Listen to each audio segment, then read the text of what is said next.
কুমিল্লা নগরীর যে কোনো গুরুত্বপূর্ণ এলাকায় চলাফেরা করলে হামেশা চোখে পড়ে ময়লার স্তূপ। কোথাও খাবারের পচা অবশিষ্টাংশ, কোথাও প্লাস্টিক বর্জ্য, আবার কোথাও বাসাবাড়ির গৃহস্থলী বর্জ্য। ড্রেন, নালা, খাল ও পুকুরের পানি দীর্ঘদিন পরিষ্কার না করায় সেখানে জমে আছে ময়লা আবর্জনা, আর এসবই যেন মশার প্রজনন ক্ষেত্র। এলাকাবাসী জানান, দিনভর কর্মচাঞ্চল্য মুখর থাকা নগরীতে সন্ধ্যা হলেই নেমে আসে মশার যন্ত্রণা।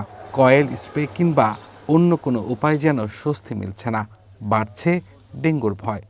কিন্তু আমরা দেখেছি যে মশা নিধনের নামে কোটি কোটি টাকা লাপাত্তা হয়েছে, কিন্তু নগরবাসী কোনো উপকার পায়নি। আমরা এখনও দেখতে পাচ্ছি যে এখন পর্যন্ত মানুষ মশার জন্য দাঁড়িয়ে থাকতে পারে না।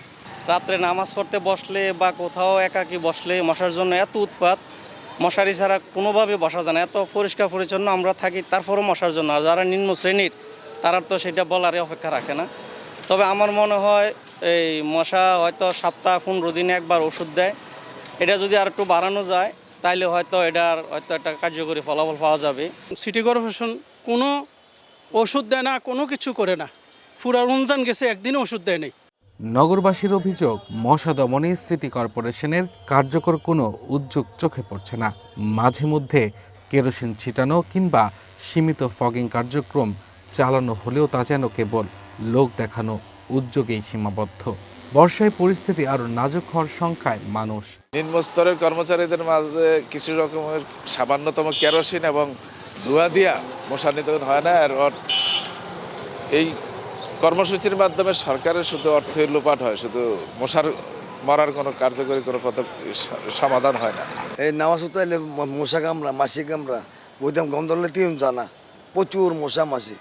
মশার উপদ্রবের কথা স্বীকার করে সদ্য দায়িত্ব নেয়া কুমিল্লা সিটি কর্পোরেশনের প্রশাসক জানান, জরুরি উদ্যোগে মশা নিধনের কার্যক্রম শুরু হয়েছে। পাশাপাশি ড্রেন ও নালা পরিষ্কার সহ মশার প্রজনন স্থল ধ্বংসের কার্যকর পদক্ষেপ নেওয়া হবে। যতদিন কুমিল্লা সিটিতে মশা থাকবে ততদিন আমাদের এই কর্মসূচি অব্যাহত থাকবে। কুমিল্লা সিটি মশামুক্ত হবে দ্রুত সময়ের মধ্যে, এবং কুমিল্লার সিটি কর্পোরেশনের মানুষ মশারি ছাড়া ঘুমাবে সেই নিশ্চয়তা আল্লাহর রহমতে আমি দিচ্ছি। যেখানে মশা থাকবে সেখানেই আমাদের এই কর্মসূচি অব্যাহত থাকবে।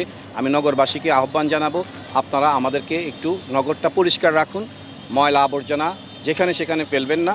ময়লা আবর্জনা যেন কোথাও জমতে না পারে, বা আপনার আঙ্গিনা যাতে কোনো পানি জমতে না পারে, আপনারা একটু সচেতন হন।